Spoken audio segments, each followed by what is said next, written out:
अस्सलाम वालेकुम बेटा, आज हम डिस्कस करेंगे पेपर नंबर 1 2 अक्टूबर नवंबर 2025। जिसमें question number 38 was the most challenging question for many student. जैसे 9 13 22 31 एंड 34 वर आल्सो चैलेंजिंग। आप डायरेक्ट इन क्वेश्चन को भी चेक कर सकते हैं, नीचे टाइम स्टैम्प गिवन है जी। I will try my best to explain each and everything in detail ताकि आपकी सब्जेक्ट अंडरस्टैंडिंग बहुत बेहतर हो। पहला क्वेश्चन क्या है हमारे पास, एग्जामिनर में कह रहे हैं कि sample of water and air each have the volume this, और यहाँ पे वो कह रहा है प्रेशर अप्लाई। अच्छा, आपको आइडिया है कि लिक्विड के ऊपर जब आप प्रेशर अप्लाई करोगे तो कोई इफेक्ट नहीं होगा, लेकिन अगर आप गैसेस के ऊपर प्रेशर अप्लाई करोगे तो distance between gas molecule decrease हो जाएगा, volume will decrease, so C is the answer. इसमें कोई ऐसे टेक्निकल चीज नहीं थी, it was very very easy as well. अब हम नेक्स्ट क्वेश्चन की तरफ आ जाते हैं। इस नेक्स्ट क्वेश्चन को अगर हम देखें तो एग्जामिनर कह रहे हैं कि balloon full of helium gas become smaller as the temperature change from 30 to 10। अब बेटा, टेम्परेचर जब हम डिक्रीज कर रहे होते हैं तो हमारे पास जो काइनेटिक एनर्जी है वो डिक्रीज होती है, gas particle become slower as well. तो यहाँ पे आप बड़े क्लियरली देख सकते हो जी, gas molecule move slowly reducing the pressure. तो ये बेटा हमारे पास आ जाती है, डी इज द आंसर।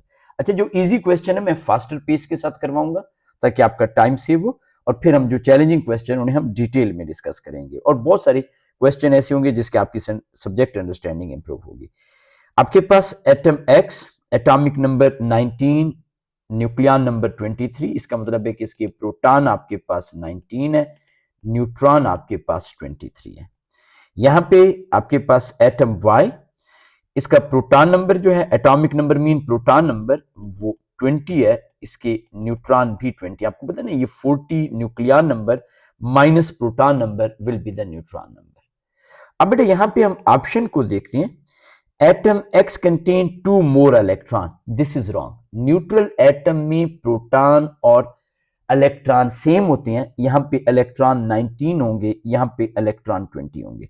बेशक आप लिख दें इलेक्ट्रॉन 19 और इलेक्ट्रॉन 20, तो ये 2 मोर वाली ऑप्शन गलत है। एक्स कंटेन आपके पास 3 मोर न्यूट्रॉन, यस, यहां पे आप देख सकते हो आपके पास कितने न्यूट्रॉन है, 23। ये देखिएगा यहां पे कितने न्यूट्रॉन, 20, कितने न्यूट्रॉन एक्स्ट्रा, 3 मोर। तो ये हमारे पास B is the right option. अब हम नेक्स्ट क्वेश्चन की तरफ आ जाते हैं। नेक्स्ट क्वेश्चन में एग्जामिनर कह रहे हैं कि in which ionic compound do all the atom have same electronic configuration. Same number of electron होने चाहिए, आइसो इलेक्ट्रॉनिक होना चाहिए। पीरियोडिक टेबल को लाजमी चेक कीजिएगा, गैस वर्क नहीं करना। सोडियम हमारे पास होता है, ग्रुप 1 का एलिमेंट है, चार्ज +1 है, एक इलेक्ट्रॉन लूज कर रहा है, it is having 10 electrons. Oxygen हमारे पास जो है इसके आउटर मोस्ट शेल में, वैसे इसका प्रोटॉन नंबर 8 है, ग्रुप 6 का एलिमेंट है, गेनिंग 2 इलेक्ट्रॉन, चार्ज -2 है। तो 8 -2 mean gaining 2 electron, it is also having 10 electron, they are having same number of electron. वैसे यहां तक आई एम श्योर कि आपको कोई ऐसे कंफ्यूजन, कोई प्रॉब्लम नहीं होगा। We are trying our level best कि चीजों को जल्दी से करते जाए। अब बेटा यहाँ पे एग्जामिनर कह रहा है विच आयन हैज पॉजिटिव चार्ज। अच्छा, वैसे एक शॉर्टकट तरीका बता दो, IUM is indicating the positive charge. आपको पता नहीं, ये हमारे पास होता है ammonium ion, ammonia gas and ammonium ion different. Carbonate ATE is indicating, या ITE, इनके ऊपर नेगेटिव चार्ज है और ऑक्सीजन भी साथ में प्रेजेंट है। तो दैट्स वेरी इजी। हम यहां से नेक्स्ट चलते हैं जी। यहां पे एग्जामिनर हमें क्या कह रहे हैं, which row is correct. The structure of hydrogen chloride HCl, it's a simple molecule, fixed number of atom per molecule। तो हमने जॉइंट वालों को क्रॉस कर दिया। डायमंड आप सबको पता है जॉइंट कोवलेंट होता है, तो हमारे पास ऑप्शन क्या आ गई, ये सी इज द ऑप्शन। अच्छा जी, हम नेक्स्ट क्वेश्चन की तरफ आ जाते हैं। नेक्स्ट क्वेश्चन में powder of calcium carbonate, you must have idea कि कैल्शियम कार्बोनेट इनसॉल्युबल होता है, reacting with dilute hydrochloric acid to produce calcium chloride, water and carbon dioxide। देखिएगा ना, ये आपके पास इक्वेशन है, calcium carbonate solid, HCl aqueous है। जो भी चीज एक्वस होती है आप उसे आयन की फॉर्म में लिख सकते हो, 2H पॉजिटिव + 2 क्लोराइड नेगेटिव। क्यों? ये आपके पास 2HCl एक्वस था इसलिए हमने लिखा। प्रोडक्ट क्या बन रहा है? Calcium chloride. आपको पता है कैल्शियम क्लोराइड वाटर सॉल्युबल होता है, silver chloride, lead chloride water insoluble होते हैं, बाकी वाटर सॉल्युबल है। प्लस आपके पास H2O लिक्विड डिसोसिएट करने की जरूरत नहीं है, कार्बन डाइऑक्साइड गैसियस, इसे एज इट इज रहने देंगे। Remember this thing, write it down as well. If water is written on the reactant side, only in that case we dissociate the water as H positive and OH negative, like water is reacting with the sodium metal। इसका आपने लाजमी ख्याल करना है। Chloride आइन, Spectator आइन आपके पास आ जाती है। Rest we don't have any spectator ion. तो आप बड़ी क्लियरली, मैंने यहाँ पे पूरी इक्वेशन देख ली है, वर्किंग आपके सामने की है, तो आप यहाँ पे देख सकते हो कि आपके पास कौन सी इक्वेशन आ गई, बी इज द इक्वेशन आपके पास। वाटर सिर्फ और सिर्फ जब प्रोडक्ट साइड के ऊपर होता है तब हम वाटर को लिखते हैं जी। अब हम यहां पे आ जाते हैं। ड्रॉ आपके पास which structure show carboxylic acid, पहली चीज लोएस्ट रिलेटिव मॉलिक्यूलर मास, दो इंफॉर्मेशन है, this is D is not carboxylic acid, ये भी आपके पास कार्बोक्सिलिक एसिड नहीं है। अब ये दो कार्बोक्सिलिक एसिड है, ये देखिएगा C double bond OH, C double bond OH, which one is having the lower molecular mass? आसान सी बात है, जिसमें लेसर नंबर ऑफ एटम्स है, कार्बन, हाइड्रोजन, ऑक्सीजन, ये आपके पास ए विल बी द आंसर। यहां तक ऐसे कोई मसला नहीं। हाँ जी, अब हम क्वेश्चन की तरफ आ जाते हैं। आपने खुद से इस क्वेश्चन को अटेम्प्ट करना है एंड लेट मी नो आपको क्या प्रॉब्लम फेस करना पड़ा, लाजमी बताइएगा। क्वेश्चन है, बेशक स्क्रीनशॉट ले लें, अटेम्प्ट कीजिएगा। क्वेश्चन है 2 ग्राम ऑफ हाइड्रोजन गैस। पता है 2 ग्राम ऑफ हाइड्रोजन गैस कितने मोल हाइड्रोजन की होती है? 1। हाइड्रोजन इज डाई एटॉमिक, आपको पता है ना, हाइड्रोजन H2 डाई एटॉमिक है, इसका Mr2 होता है, इसलिए हमने कहा कि 1 mole. Oxygen is also diatomic, आपने ऑक्सीजन एटम नहीं कंसीडर करना, ऑक्सीजन O2 कंसीडर करना है। ये वैसे खैर नीचे दिया हुआ भी है इसने। तो आपके पास ऑक्सीजन जो है यहां पे आप देख सकते हो 32, इसका भी 1 मोल। अब देखिएगा यहां पे टोटल 1 and 1 2 मोल आपके पास आ गया। वॉल्यूम V, यानी आपके पास 2 मोल का वॉल्यूम V है, ये चीज आपने लास्ट में याद रखनी है। The gases react until no further change, पहले नंबर पे which reactant is in excess and the final volume at this. अब बहुत आसान सी चीज है, आप according to balance chemical equation देखें, 2 mole hydrogen required 1 mole oxygen, जबकि हमारे पास तो 1 मोल हाइड्रोजन है, तो कितने मोल ऑक्सीजन के रिक्वायर्ड होंगे? हाफ रिक्वायर्ड होंगे। देखें ना, आप यहां पे लिख रहे हो हाइड्रोजन ऑक्सीजन 2 मोल के लिए 1 चाहिए, 1 के लिए मोल चाहिए, एक्स की वैल्यू आपके पास आ गई 0.5 मोल ऑफ ऑक्सीजन। तो आपको कितने मोल ऑक्सीजन के चाहिए? हाफ। ऑक्सीजन है कितने मोल आपके पास? ऑक्सीजन के मोल हमारे पास 1 मोल है। So which reactant is in excess? Oxygen is in excess. तो हम ए एंड बी को एलिमिनेट कर देते हैं। अब यहां पे देखिएगा, जो लिमिटिंग रिएक्टेंट होता है it is always completely used up. Hydrogen limiting reactant है, इसका 1 मोल कंप्लीटली यूज्ड अप हो जाएगा। ऑक्सीजन अनरिएक्टेड कितना बच गया, हम यहां पे लिख देते हैं unreacted mole of oxygen. Oxygen के शुरू में कितने मोल थे? 1 मोल। कितने मोल ऑक्सीजन ने रिएक्ट किया? 0.50। कितने मोल इक्विलिब्रियम पे आ गए? 0.50। अब ये मोल ऑक्सीजन के हैं। अब यहां पे एक चीज लाजमी आपने देखनी है, ये हमने पहले कहा है, अगर 2 मोल गैसेस के हैं तो वॉल्यूम V है। अगर आपके पास 0.50 मोल है तो वॉल्यूम कितना होगा? X क्रॉस मल्टीप्लाई कर लेते हैं। याद है ना, ये मैंने आपको शुरू में कहा है, 1 मोल hydrogen 1 mole oxygen, total volume V, यानी V is representing volume of 2 mole of gas. आपके पास अब आफ्टर रिएक्शन गैस के 0.5 मोल है।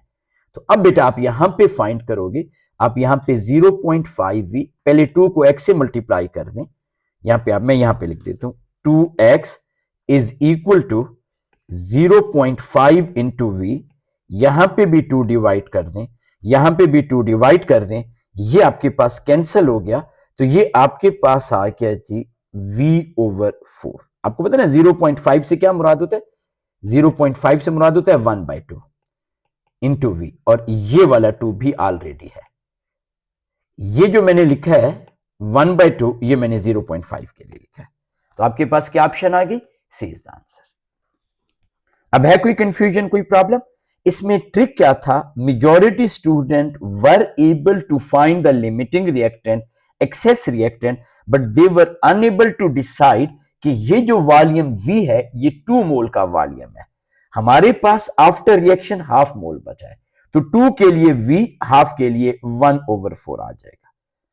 नेक्स्ट क्वेश्चन हम आ जाते हैं। इस क्वेश्चन में एग्जामिनर हमें क्या कह रहा है, a chemist prepare calcium nitrate, start with 8 gram of pure calcium oxide, excess of dilute nitric acid, हमारे पास 12.65 pure dry anhydrous calcium carbonate. ये हमारे पास एक्सपेरिमेंटल यील्ड हमें बता रहा है। आपको याद है ना, हम सबसे पहले थ्योरेटिकल यील्ड कैलकुलेट करेंगे। कैसे करेंगे थ्योरेटिकल यील्ड? सबसे पहले आपने इक्वेशन लिखनी है, कैल्शियम ऑक्साइड मेटालिक ऑक्साइड आपके पास है, किसके साथ रिएक्ट करे, नाइट्रिक एसिड के साथ। ये आपके पास नाइट्रिक एसिड क्या बन रहा है आपके पास, calcium nitrate CaNO3 twice, plus आपके पास क्या बन रहा है H2O। अब 8 ग्राम कैल्शियम है, तो आप सबसे पहले मोल फाइंड करेंगे। N होता है मोल के लिए, mole of calcium oxide, mass इसका कितना है 8, divide by calcium oxide, calcium 40 है, ऑक्सीजन 16 है, तो 56। मैं यहां पे फिलहाल इसे कैलकुलेट नहीं कर रहा, we just directly writing 0.8/56। According to balance chemical equation 1 mole calcium oxide 1 mole calcium nitrate के प्रोड्यूस कर रहा है, तो we can write over here mole of calcium oxide is equal to mole of calcium nitrate which is equal to 8 divided by 56। ये आ गया बेटा 8 divided by 56।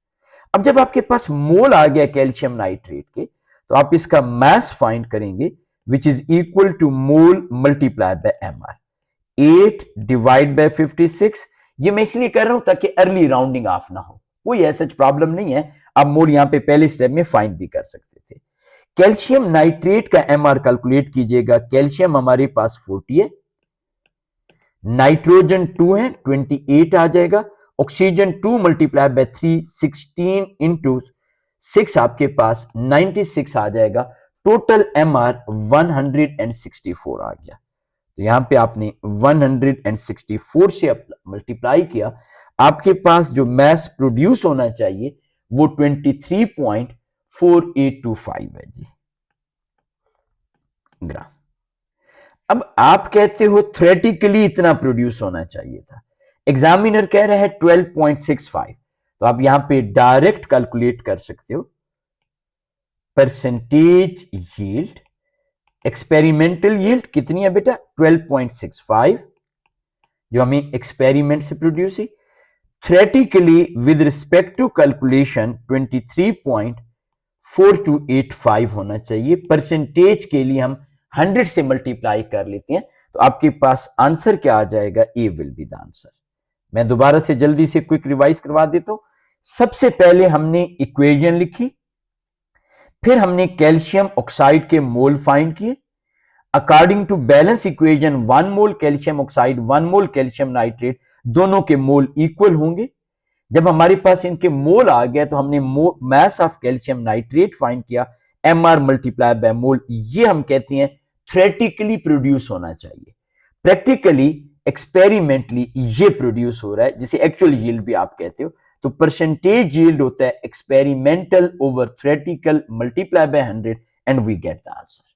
ये mole वाले कंसेप्ट को लाजमी बेटा आप रिवाइज करें, वीडियोस मेरी देखें, अगर कोई कंफ्यूजन हो let me know in the comments boxes पे। क्वेश्चन नंबर 11 की तरफ आ जाते हैं। अच्छा, ये बहुत मरतबा इस तरह का क्वेश्चन आ चुका है, डाइल्यूट सल्फ्यूरिक एसिड के इलेक्ट्रोलिसिस, आपके पास जी सोडियम क्लोराइड के electrolysis and all other things, हम इसे डिटेल में देखते हैं। The operators is shown to use the electrolysis using the inert electrode. एक हमारे पास है डाल्यूट सल्फ्यूरिक एसिड, एक है हमारे पास कंसंट्रेटेड सोडियम क्लोराइड। पहले नंबर पे देखिएगा X पॉजिटिव इलेक्ट्रोड है। अगर ये पॉजिटिव इलेक्ट्रोड है तो यहां पे आपके पास जो है रिडक्शन होगी, एक तो ये आपको पता होना चाहिए। ये नेगेटिव इलेक्ट्रोड है, यहां पे आपके पास ऑक्सीडेशन होगी। यहां पे आपके पास पॉजिटिव इलेक्ट्रोड के ऊपर पॉजिटिव इलेक्ट्रोड है तो यहां पे आपके पास एनाइन आएंगे और आपके पास वो ऑक्सीडाइज होंगे। I am really sorry for that, यहां पे ऑक्सीडेशन होगी। और ये जो नेगेटिव इलेक्ट्रोड है, नेगेटिव इलेक्ट्रोड की तरफ पॉजिटिव आयन आएगा और वो क्या होगा बेटा, रिड्यूस होगा। चलेंगे हम स्टार्ट करते हैं इसकी डिस्कशन। अब देखें बेटा, आपके पास जब डाल्यूट सल्फ्यूरिक एसिड की हम बात करते हैं तो आपको पता है डाल्यूट सल्फ्यूरिक एसिड में हमारे पास पॉजिटिव इलेक्ट्रोड जिसे हम कहते हैं एनोड, एनोड के ऊपर कौन सा प्रोसेस होता है, ऑक्सीडेशन। कौन ऑक्सीडाइज होगा, OH नेगेटिव। कितने OH नेगेटिव ऑक्सीडाइज होते हैं ये मैं यहां पे लिख देता हूं, for dilute H2SO4। I am sure आप में से हर एक बच्चे ने ये डिटेल में पढ़ा होगा। 4 OH नेगेटिव ऑक्सीडाइज होते हैं, दे change into 2 water molecule plus oxygen by loss of 4 electron. ये कहां पे हो रहा है, ये आपके पास X पे हो रहा है। Y के ऊपर क्या हो रहा है, Y के ऊपर नेगेटिव इलेक्ट्रोड है, रिडक्शन हो रही है। Hydrogen ion, they are gaining electron, they are changing into hydrogen gas। अब एक चीज का लाजमी ख्याल करना है, किस चीज का ख्याल करना है, यहां पे लॉस ऑफ इलेक्ट्रॉन कितना है बेटा, 4। ये देखिएगा यहां पे गेन ऑफ इलेक्ट्रॉन कितना है, 2। आपको आइडिया है लॉस और गेन हमेशा इक्वल होना चाहिए। हम 2 से मल्टीप्लाई करेंगे तो हमारे पास 2 मोल हाइड्रोजन के होने चाहिए। ऑक्सीजन के कितने मोल है, 1 मोल। हाइड्रोजन के कितने मोल है, 2 मोल आपके पास। अगर मोल ग्रेटर है तो वॉल्यूम ग्रेटर होगा, Y के ऊपर वॉल्यूम ट्वाइस होना चाहिए। हम B और D को एलिमिनेट कर देते हैं। अब हम आ जाते हैं सोडियम क्लोराइड की तरफ। अब सोडियम क्लोराइड में क्या हो रहा है, कंसंट्रेटेड सोडियम क्लोराइड है आपके पास at anode, chloride oxidize to Cl negative, it is changing into Cl2 gaseous by loss of 2 electron। Cathode पे क्या होगा, एनोड मीन बेटा आपके पास जहां पे ऑक्सीडेशन हो रही है पॉजिटिव इलेक्ट्रोड, और ये बेटा आपके पास आ जाता है कैथोड। कैथोड पे रिडक्शन होगी, हमारे पास hydrogen ion will gain electron change into hydrogen gas. आप क्लियरली देख सकते हैं loss and gain of electron equal है, यहां पे भी 1 मोल, यहां पे भी 1 मोल। जब मोलर रेशियो सेम है तो 1:1 आना चाहिए। सो हमारे पास क्या आंसर आ गया, सी इज द आंसर। यहां तक कोई कंफ्यूजन, कोई प्रॉब्लम? चलें अब हम नेक्स्ट क्वेश्चन की तरफ आ जाते हैं। नेक्स्ट क्वेश्चन में एग्जामिनर कह रहा है which statement is correct, the reaction in which number of bonds broken are equal to number of bonds form always have the delta H enthalpy 0, this is wrong। क्यों? ये मैं आपके सामने एक रिएक्शन लिख रहा हूं, H2 gaseous plus Cl2 gaseous, it is changing into 2HCl gaseous। Reaction exothermic है लेकिन bond breaking, number of bond breaking, number of bond forming are same. Delta H number पे डिपेंड नहीं करता, बॉन्ड एनर्जी पे depend करता है। It is not depending on number of bond, it is depending on energy required and release, that's why it is wrong। फिर वो कह रहे हैं combustion can be either exo or endo, combustion can never be endo, combustion is always exo। next अगर हम देखें, activation energy is the minimum energy of particle must in order to collide, ये नहीं है, basically हमारे पास successful collision ये product formation के लिए होते हैं। In exothermic reaction the thermal energy transfer to the surrounding so that the temperature of surrounding is increase. Yes, endothermic reaction में हमेशा सराउंडिंग का टेम्परेचर इंक्रीज होता है। डन हो गया जी, ये हमारे पास आ गया। अच्छा अब हम नेक्स्ट क्वेश्चन की तरफ आते हैं। अच्छा, नेक्स्ट क्वेश्चन में ना आप देख सकते हो एग्जामिनर ने आपको बॉन्ड एनर्जीज की वैल्यू दी हुई है, आपसे डेल्टा एच ऑफ रिएक्शन के बारे में पूछा हुआ है। थोड़ा सा आप अगर और से देखें तो यहां पे भी इथीन है, यहां पे भी इथीन है, ये एग्जैक्टली सेम है। द ओनली थिंग इज, जो डिफरेंस आपके पास आ रहा है वो ये है कि यहां पे हाइड्रोजन है, यहां पे ब्रोमीन है, यहां पे इथेन है, यहां पे ये। तो मैं थोड़ा सा आप लोगों के लिए, आपकी ईज के लिए एक चीज बना देता हूं। ये देखें, आपके पास ये मैं इथेन का मॉलिक्यूल बना रहा हूं, ये पहली एग्जांपल की मैं बात कर रहा हूं। यहां पे हम H2 की बात कर रहे हैं, ये बेटा आपके पास प्रोडक्ट आ गया जी इथेन। ओके, अब बेटा मैं यहां पे दूसरे नंबर पे दोबारा से इथीन का मॉलिक्यूल बना रहा हूं। यहां पे हम ब्रोमीन लिख रहे हैं BrBr, और ये मैं इसका प्रोडक्ट यहां पे बना देता हूं।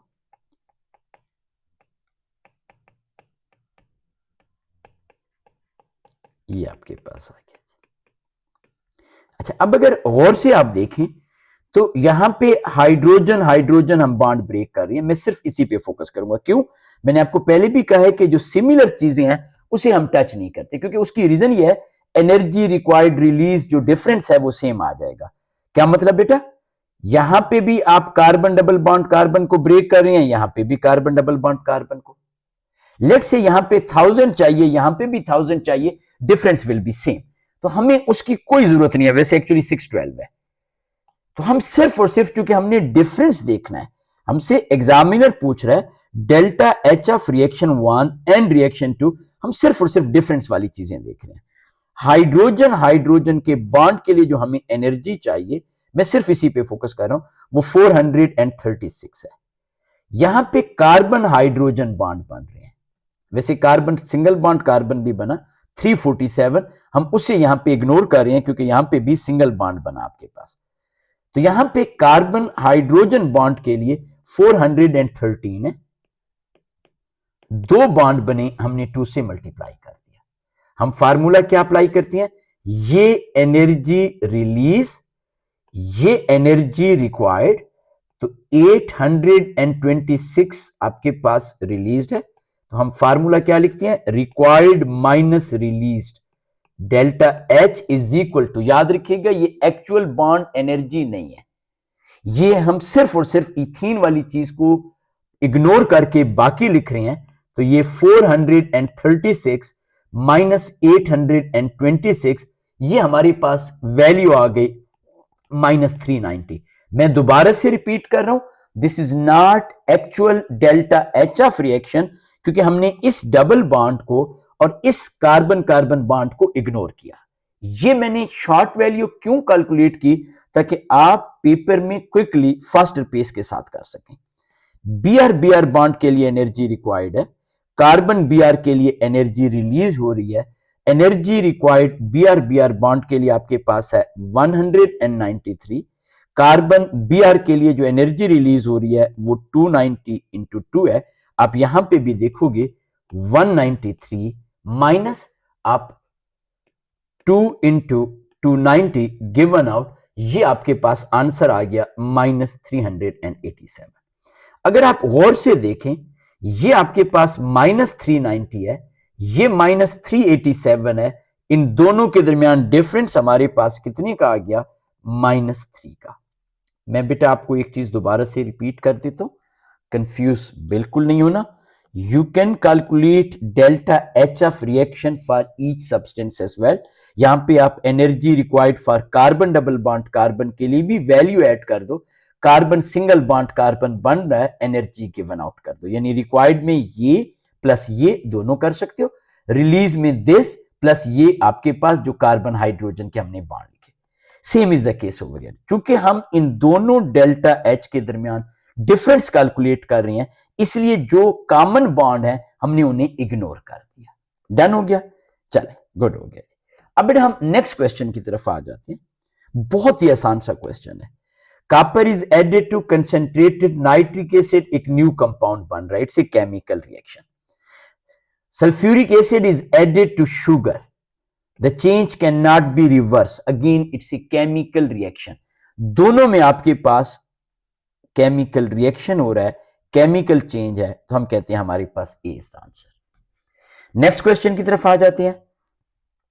विच change increase the rate of chemical reaction, factor affecting on rate of reaction. Lower, पहले नंबर पे एग्जामिनर कह रहे हैं आपके पास जी कि हम यहां पे lower temperature, wrong, temperature increase करना चाहिए। डाल्यूट, रॉन्ग, सोल्यूशन कंसेंट्रेटेड होना चाहिए। लार्जर पीस, रॉन्ग, हमारे पास साइज स्मॉल होना चाहिए। So what is the answer? A is the answer. Gases में हम जब प्रेशर इंक्रीज करते हैं, distance between gas molecule decrease होता है आपके पास, हमारे पास फ्रीक्वेंसी ऑफ कोलिजन इंक्रीज हो जाती है। नेक्स्ट क्वेश्चन की तरफ आ जाते हैं। नेक्स्ट क्वेश्चन एग्जामिनर करें, in two a separate experiment 1 and 2 excess powder of calcium carbonate आपके पास react in the flask with dilute acid. Experiment number 1 में हम volume of carbon dioxide at regular time interval और आपके पास mass of flask, ये देखिएगा mass of flask and its content measured at regular time interval। अब experiment number 1 के लिए और एक्सपेरिमेंट नंबर 2 के लिए कौन सा है? बहुत आसान सी चीज है, हमेशा शुरू में रेट ऑफ रिएक्शन फास्ट होता है। आपके पास गैस का वॉल्यूम इंक्रीज होगा, ये वाली चीज बेटा रॉन्ग है। यहां पे ये कह रहा है शुरू में गैस का वॉल्यूम कम प्रोड्यूस हो रहा है, तो ये बेटा 1 के लिए है। एक्सपेरिमेंट नंबर 2 में मास कभी भी जीरो नहीं होगा, मैंने यहां पे हाईलाइट किया है। ऑब्वियसली आफ्टर रिएक्शन फ्लास्क या कंटेंट का कुछ ना कुछ मास लाजमी होगा, ये जीरो वाली चीज, this is wrong as well. तो अब बेटा आप बड़ी क्लियरली देख सकते हो, आपके पास one of them is W, other is Y, ये बेटा हमारे पास आ गया। You can get the answer. Next question. अब नेक्स्ट क्वेश्चन की जब हम बात करते हैं, एग्जामिनर कह रहा है at equilibrium the concentration of reactant and product are not changing. Yes, क्यों? Equilibrium mean rate of forward reaction is equal to rate of reverse reaction या बैकवर्ड रिएक्शन। जब रेट सेम होता है तो कंसेंट्रेशन चेंज नहीं होती। अच्छा, ये किस प्रोसेस की बात कर रहे हैं? हेबर प्रोसेस की। हेबर प्रोसेस की इक्वेशन आपको याद है?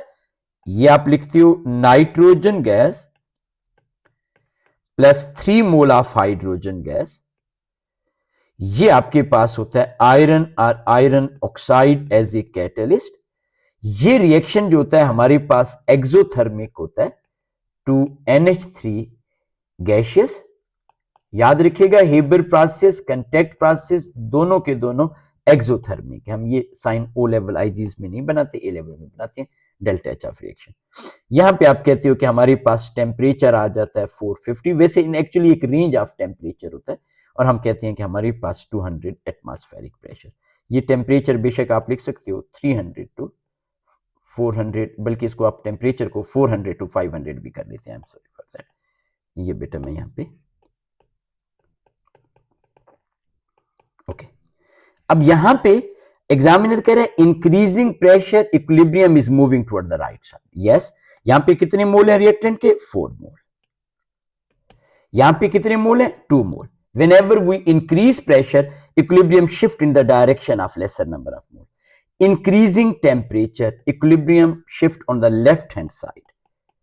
याद रखिएगा, whenever we increase temperature, equilibrium shift in direction of आपके पास एंडोथर्मिक। अगर फॉरवर्ड आपके पास एक्सो है तो ये आपके पास रिवर्स या बैकवर्ड विल बी एंडो। तो ये हमारे पास तीनों की तीनों स्टेटमेंट करेक्ट है, ये आपके पास आंसर आ गया जी। ठीक हो गया? यहां तक कोई कंफ्यूजन, किसी बच्चे को कोई प्रॉब्लम नहीं है जी? चलें, good. Sorry, actually I am fasting और अभी मैंने 2 क्लासें ली हैं, थोड़ा सा थकावट हो रही है, but I really want to help my student, तो मैंने कहा आप लोगों के लिए रिकॉर्डिंग कर लेते हैं। एसिडिफाइड एक्वस पोटाशियम परमैंगनेट, आपको पता है ये हमारे पास पर्पल कलर का होता है, ये हमारे पास कैटलिस्ट है। ये पोटाशियम परमैंगनेट MnO4 -1 और यू कैन राइट Mn+7, ये हमारे पास Mn+2 में चेंज हो जाता है। ये Mn+2 जो होता है ये हमारे पास कलरलेस होता है, और ये बेटा आपके पास क्या होता है? पर्पल होता है। ये चीज आपको पता होनी चाहिए। एनी हम यहां पे क्वेश्चन की तरफ आ जाते हैं। When is added to aqueous solution of compound P, the color change, test the reagent 1 आपके पास from this, ये मैंने आपको बताया कि पर्पल से कलरलेस हो गया। एक चीज हमने यहां पे कलरलेस टू पर्पल को वो कर दिया, और ये चूंकि खुद रिड्यूस हो रहा है, any substance which is reducing itself act as an oxidising agent, M को इसने ऑक्सीडाइज करा दिया। So over here we are having C as the answer. Next, in neutralisation, पता है ना न्यूट्रलाइजेशन में क्या होता है, H positive ion aqueous react with OH negative aqueous, it is changing into H2O liquid। ये बेटा आपके पास न्यूट्रलाइजेशन हो रही है। अब आप ये मैंने यहाँ पे आयनिक इक्वेशन बनाई, अब आप यहाँ पे देखें, आपको इजीली आइडिया हो जाएगा कि आपके पास ions they are changing into molecule. तो हमारे पास this is the answer. Next वो कह रहे हैं which pair of substance both are insoluble in water. याद रखिएगा all compound of ammonium are completely water soluble, this is wrong.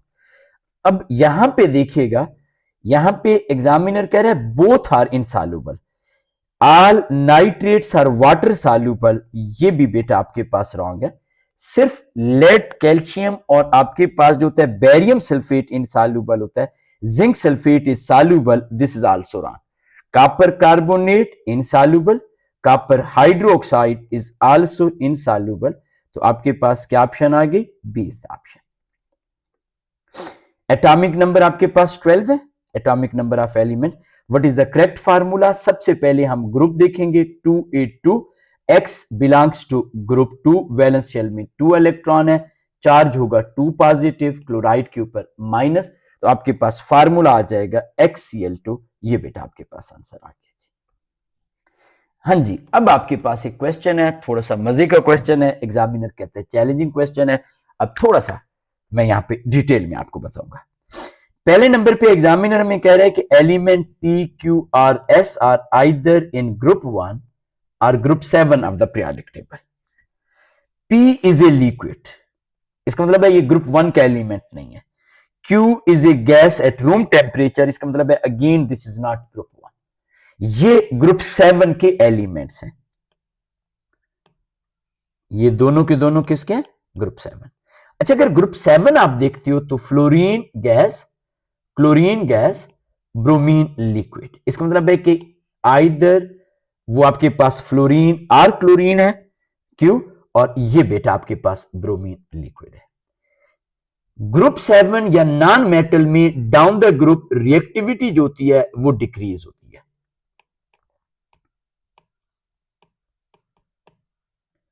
Reactivity decrease down the group, non metal में reactive. अब बेटा वो कह रहे हैं कि हमारे पास R and S both form basic oxide. आपको पता है metallic oxides are basic oxide, इसका मतलब है ये दोनों ग्रुप 1 की है। R has higher melting point than S। अब मेटल में ग्रुप 1 की मेटल, ये मैं यहां पे लिख देता हूं group 1, down the group melting point decrease हो रहा होता है क्योंकि साइज ऑफ एटम इंक्रीज हो रहा है, मेटालिक बॉन्ड वीकर हो रहा है। R हैज हायर, तो ये बेटा आपके पास R, ये S। अब एक चीज और आपने जहन में रखनी है, डाउन द ग्रुप आपके पास मेटल की रिएक्टिविटी इंक्रीज हो रही है। Reactivity of metal increase. पता है मेटल की रिएक्टिविटी क्यों इंक्रीज हो रही है? डाउन द ग्रुप साइज बड़ा हो रहा है। ये देखिए, डाउन द ग्रुप आपके पास साइज बड़ा हो रहा है। जब साइज बड़ा हो रहा होता है, electron are moving more away from the nucleus, it is easier to remove electron, they can easily lose electron। तो यहां पे आपके पास S ज्यादा रिएक्टिव है और यहां पे आपके पास Q is more reactive। तो एग्जामिनर कह रहा है मोस्ट विगोरस रिएक्शन, तो आप बड़ी क्लियरली डिसाइड कर सकते हो कि यहां पे आपके पास S, यहां पे Q, तो आपके पास कौन सी ऑप्शन आ जाएगी, Q and S, D is the option. इसमें आपने लाजमी केयरफुली इस चीज को स्टडी करना है कि मेटल की reactivity down the group increase हो रही है, नॉन मेटल की रिएक्टिविटी डाउन द ग्रुप आपके पास डिक्रीज हो रही है। ये छोटी छोटी चीजें आपने लास्ट में वो करना है। अच्छा, ये क्वेश्चन नंबर 23 को देखिएगा। एग्जामिनर कहता है कि most of the student got the B answer, obviously B was the wrong option. Mistake क्या है यहां पे हम देखते हैं।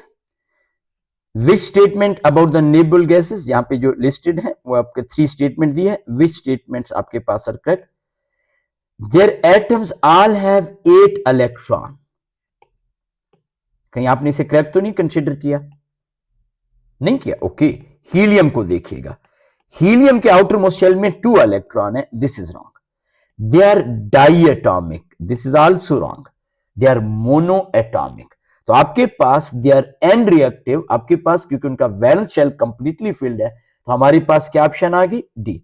बच्चे क्या करते हैं, बच्चे वो उनके माइंड में होता है कि वैलेंस शेल कंप्लीट होने के लिए लाजमी 8 इलेक्ट्रॉन ही शायद होते हैं, हीलियम को वो इग्नोर कर देते हैं and they got the wrong answer. अब हम आ जाते हैं question number 24। Solid 1 solid 2 both are element, solid 1 is not malleable. इसका मतलब है ये हमारे पास मेटल नहीं है,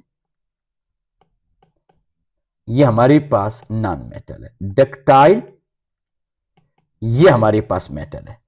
solid 1 is good conductor only when molten, this is wrong. Metal are good conductor in the solid state as well. Solid 2 is good electrical conductivity, वो तो बेटा नॉन मेटल है, ये ऑप्शन ही रॉन्ग होगी। The layer of solid 1 ion can slide over each other. Solid 1 तो हमारे पास क्या है? नॉन मेटल है, नॉन मेटल में लेयर ऑफ आयंस होती नहीं है। Layer of ion in solid 2 can slide over each other, yes. पता है ये कौन सी लेयर की बात कर रहा है, कौन से आयन की बात कर रहा है? मेटल में आपको पता है मेटालिक बॉन्ड होता है, ये देखिएगा, ये हमने यहां पे आयन बनाए हैं, ये इस लेयर की बात कर रहा है। चलें जी, आपका टाइम बचाते हैं, आपने इसे वो करना है, तो ये हमारे पास करेक्ट ऑप्शन आ जाता है। नेक्स्ट क्वेश्चन हमारे पास आ जाता है जी। नेक्स्ट क्वेश्चन में क्या है, एग्जामिनर में क्या कह रहा है? When piece of aluminium is placed in, आपके पास cold dilute hydrochloric acid, no reaction is observe initially. ये नहीं कह रहा फॉरएवर, इनिशियली। तो आप सबको पता है एल्यूमिनियम की सरफेस के ऊपर एक प्रोटेक्टिव लेयर होती है, किसकी लेयर होती है? एल्यूमिनियम ऑक्साइड की। ये चीज लाजमी याद रखिएगा। अगर आप यहां पे ये एसिड ले रहे हैं, लेट से हम यहां पे नाइट्रिक एसिड ले लेते हैं, ये भी हमने एसिड ले लिया, लेट से हमने यहां पे भी नाइट्रिक एसिड ले लिया, दोनों में हमने कोल्ड एसिड ऐड कर दिया, ये मैं आपको समझाने के लिए। इसमें आपने एल्यूमिनियम सॉलिड को ऐड किया, इसमें आपने जिंक को ऐड किया। इनिशियली जिंक में रेट ऑफ रिएक्शन फास्टर होगा, इसमें हाइड्रोजन गैस इनिशियली, क्यों? क्योंकि एल्यूमिनियम के ऊपर एक प्रोटेक्टिव लेयर होती है एल्यूमिनियम ऑक्साइड की, which will take some time to remove. ये जो लेयर है इसे टाइम लगेगा कि वो रिमूव हो। वो जब एसिड के साथ रिएक्ट करेगा, मेटालिक ऑक्साइड रिमूव होगी, then aluminium will further react. तो ये चीज यहां पे एल्यूमिनियम के ऊपर, aluminium is coated with an oxide layer that prevent the acid getting to the metal. ये आपने लास्ट में देखना है। नेक्स्ट आ जाते हैं। A piece of zinc is attached to the steel car. आपके पास याद रखिएगा zinc is more reactive than iron, ये रिएक्टिविटी सीरीज का है। अब यहां पे कह रहा है a piece of copper is more effective, नहीं। क्यों बेटा कॉपर मोस्ट इफेक्टिव नहीं है? बेटा आपके पास रीजन ये है कि copper is less reactive than the iron. और यहां पे हम एक पीस अटैच्ड कर रहे हैं कार के साथ, हम पूरी कंप्लीट कोटिंग नहीं कर रहे। कोटिंग अगर होती तो फिर हम कहते जी कि हमारे पास नॉन रिएक्टिव सब्सटेंस होना चाहिए। अब piece of zinc is more efficient, ये ठीक है। यहां पे वो कह रहा है मैग्नीशियम इज लेस रिएक्टिव, यहां पे तो मैग्नीशियम ठीक है, magnesium is more effective, magnesium is more reactive. यहां पे इसने लिखा है less reactive, that's why this is wrong. A piece of zinc provide barrier, बेटा zinc never provide barrier. Barrier हमेशा लेस रिएक्टिव मेटल का हम यूज करते हैं, नॉट द हम मोर रिएक्टिव मेटल का। More reactive metal always do sacrificial protection. तो हमारे पास क्या ऑप्शन आ जाएगी? D will be the option. ये हमारे पास आ गया। नेक्स्ट हम आ जाते हैं Which statement about the extraction of iron hematite in blast furnace is correct? Coke is reduced.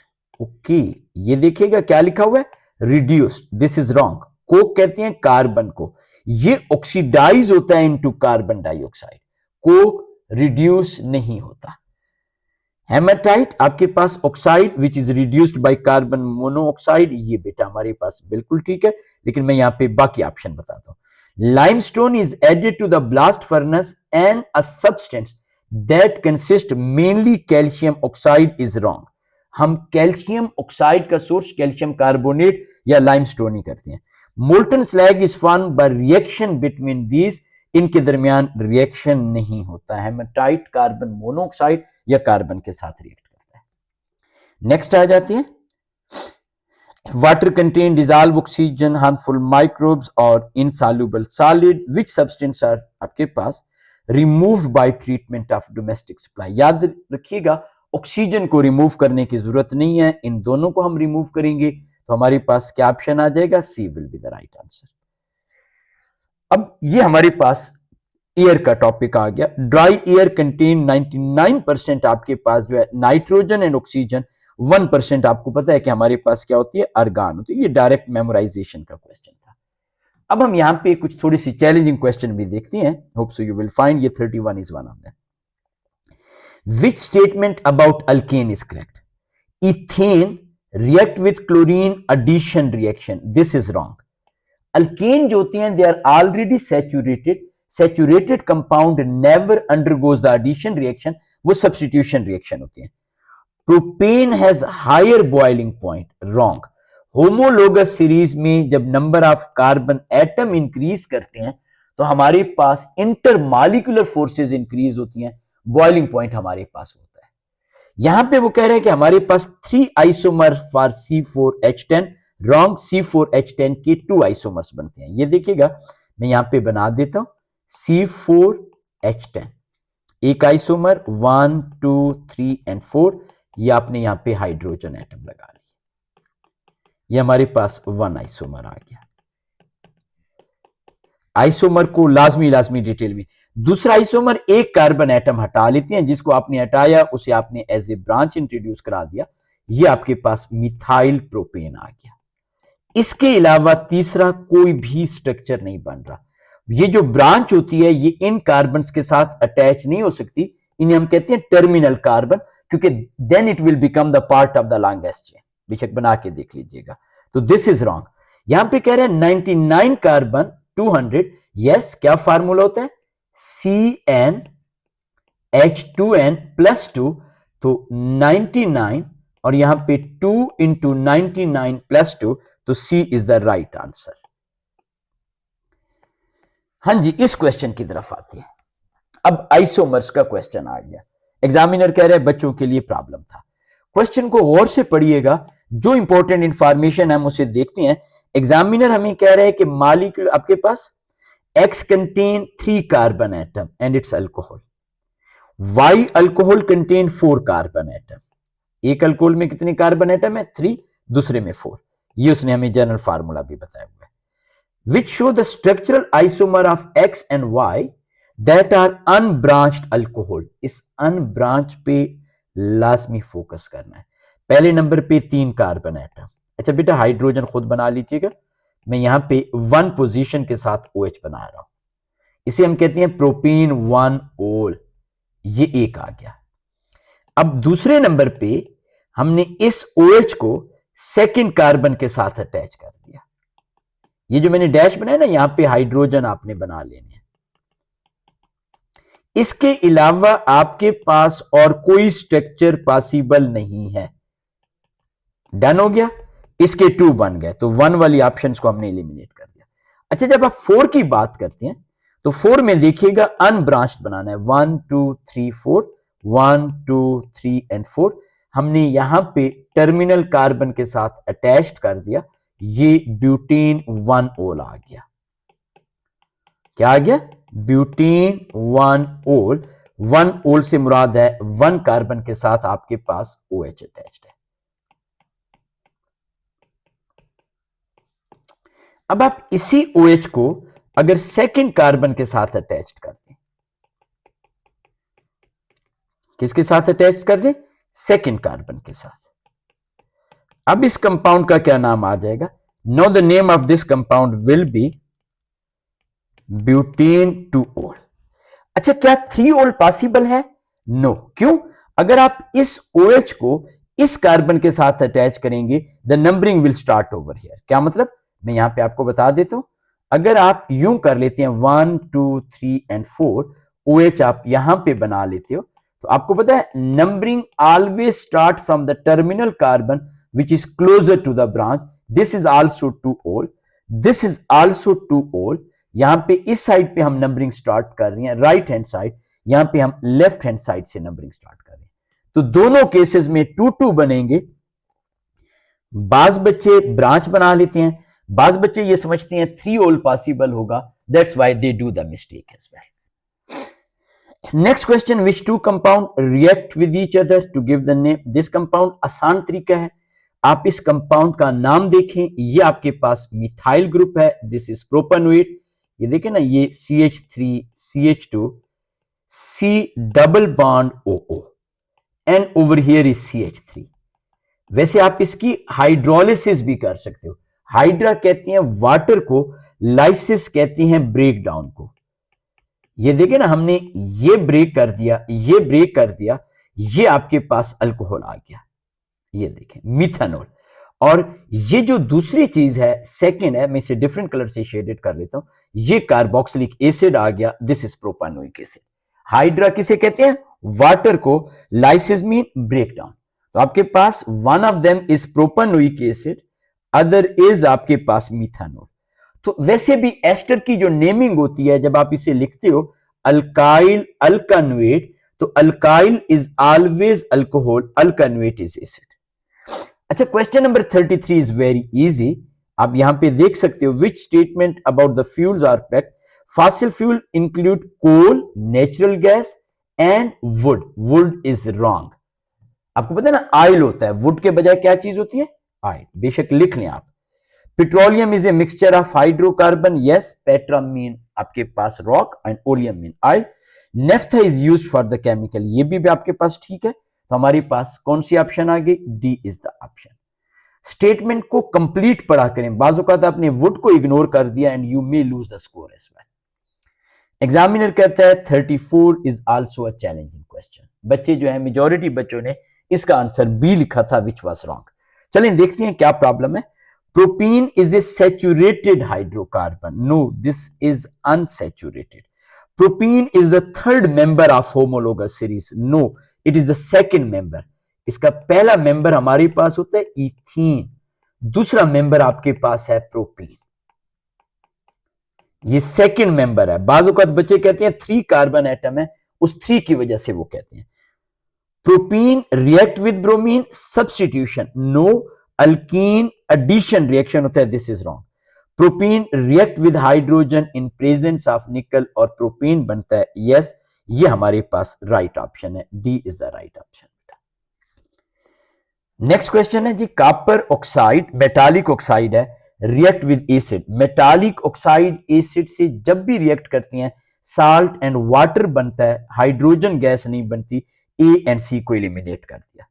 याद रखिएगा, कॉपर के ऊपर चार्ज होता है 2 पॉजिटिव, इथेनोएट इसके ऊपर चार्ज होता है -1, तो इथेनोएट को ट्वाइस होना चाहिए।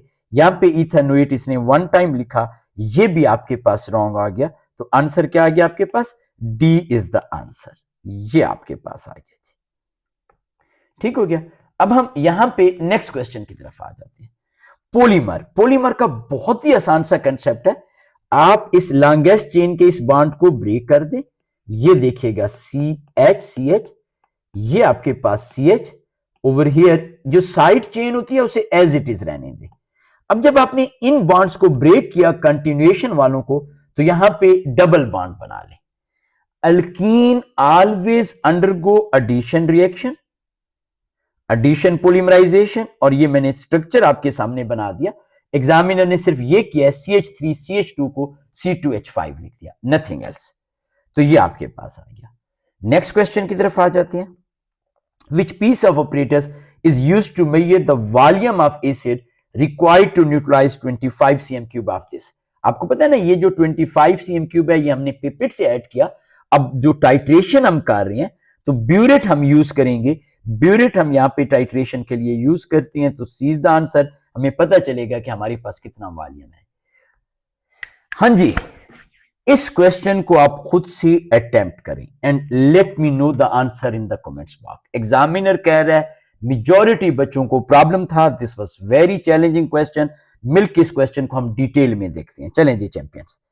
मिक्सचर कंटेन टू सॉलिड, पहली चीज no other substance, x and y both are soluble in water, filtration को क्रॉस कर दिया।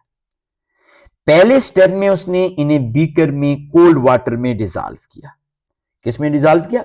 दोनों वाटर सॉल्युबल है, दोनों के दोनों वाटर सॉल्युबल है। तो अगर आप इसे हीट करोगे, डिस्टिलेशन करोगे, तो एंड पे वाटर एवेपोरेट हो जाएगा। Again you will get the mixture, this is wrong. Crystallisation हमारे पास सॉल्युबल सब्सटेंस के लिए होती है, बोथ आर वाटर सॉल्युबल, तो इसका मतलब है जी कि हमारे पास दोनों की क्रिस्टलाइजेशन होगी, this is wrong. So what is the right answer? Chromatography. अब क्रोमेटोग्राफी को रिकॉल करें। क्रोमेटोग्राफी जब भी आप लोग करते हो, या पेपर क्रोमेटोग्राम लेते हैं, या आप लोग स्टॉर्टिन लाइन लगाते हैं, ये सॉल्युबल सब्सटेंस होता है, ये डिफरेंट ट्रेवल करते हैं due to their different solubility. ये चीज आपने लाजमी ध्यान में रखनी है। नेक्स्ट आ जाते हैं 39। आपके पास solid J contains cation and chloride. एक कैटाइन है, दूसरा chloride. The aqueous solution of J is colourless, तो इसका मतलब है ट्रांजिशन मेटल नहीं है, रॉन्ग कर दिया हमने।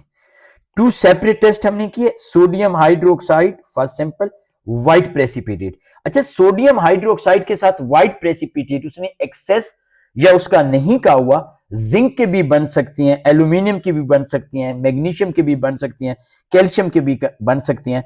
तो ये जो मस्ट लिखा हुआ है, दिस इज रॉन्ग। अगर वो कहते ना may be, then this was the possible option, लेकिन उसने कहा must B.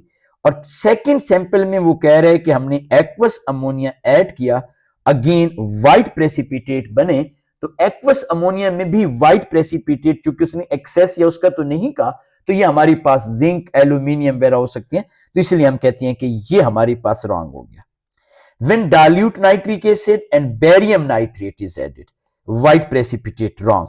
Barium ion sulphate के टेस्ट के लिए यूज होता है, while it contain chloride ion, और इसलिए ये गलत है। When dilute nitric acid and silver nitrate, yes, ये आपके पास सिल्वर आयन है, ये क्लोराइड आयन है, they react with each other, change into silver chloride solid, तो हमारे पास क्या ऑप्शन आ गया? D is the answer.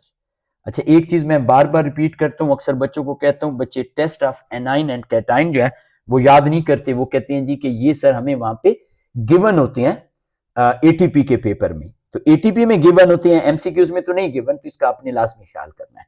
ये अब आपके पास एक और भी आ गया, और एटीपी की मेरी वीडियोस लाजमी देखिएगा, that will be extremely helpful for you paper. When solid Q react with dilute hydrochloric acid, gas produce, turn lime water milky, carbon dioxide gas produce हो रही है। इसका मतलब है कि इस सॉलिड क्यू में कार्बोनेट आयन प्रेजेंट है। कार्बोनेट आयन हम नाइट्रेट वालों को एलिमिनेट कर देते हैं। आपने सोडियम हाइड्रोक्साइड ऐड किया, produce a gas that turn red litmus paper, आपके पास ब्लू। इसका मतलब है अमोनिया गैस है, सोल्यूशन में अमोनियम आयन प्रेजेंट है। पता है ना आपको, ammonium ion react with OH negative, हम हीट प्रोवाइड करते हैं, अमोनिया गैस बनती है अलोंग विद H2O। तो एक अमोनियम आयन है, एक आपके पास कार्बोनेट है, तो आपके पास क्या ऑप्शन है? Ammonium carbonate. ठीक हो गया। कोई भी प्रॉब्लम हो, कोई भी चीज हो, लेट मी नो। ठीक है जी, आई एम फास्टिंग, तो इसलिए मुझे थोड़ा सा यह